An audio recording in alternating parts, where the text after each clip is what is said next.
Hello बच्चों। हमारा प्रश्न है, निम्नलिखित में किसकी कोई इकाई नहीं होती? विद्युत ऋणात्मकता, इलेक्ट्रॉन लब्धि एंथैल्पी, आयनन एंथैल्पी, धात्विक गुण। चलो समझते हैं इस प्रश्न को। अगर बात की जाए इस प्रश्न की मुख्य अवधारणा की, तो हम लोग को इकाई के बारे में समझना होगा, जिसे किसी भी चीज को मापने के लिए जो उपयोग किया जाता है उसी को इकाई बोलते हैं। जैसे कि हम लोग को अपनी दूरी को मापना है कि मेरे घर से दूसरे का घर कितनी दूरी पे है, तो उसको अगर नज़दीक में है तो हम लोग उसको मीटर में मापते हैं। तो दूरी को मापने का एक इकाई क्या है? मीटर है।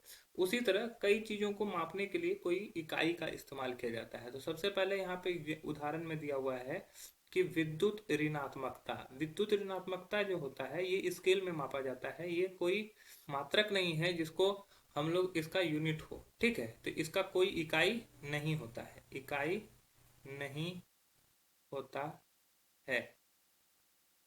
पॉलिंग स्केल से इसको नापा जाता है। उसके बाद आता है हमारे हमारे पास इलेक्ट्रॉन लब्धि इंथैल्पी। इलेक्ट्रॉन लब्धि इंथैल्पी का जो मात्रक है वो होता है किलो जूल प्रति मोल।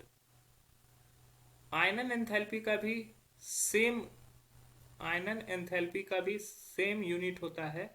ठीक है, समान इकाई होता है किलो जूल प्रति मोल। और अगर बात करें धात्विक गुण की, तो ये एक गुण को बताता है, तो इसकी भी कोई ना कोई इकाई नहीं होती है। ठीक है, तो इकाई किसकी नहीं हुई? दो चीजों की इकाई नहीं होती है। पहला धात्विक गुण, दूसरा विद्युत ऋणात्मकता। अन्य ऑप्शन गलत हो जाएंगे। आशा है यह प्रश्न आपको समझ में आया होगा। धन्यवाद।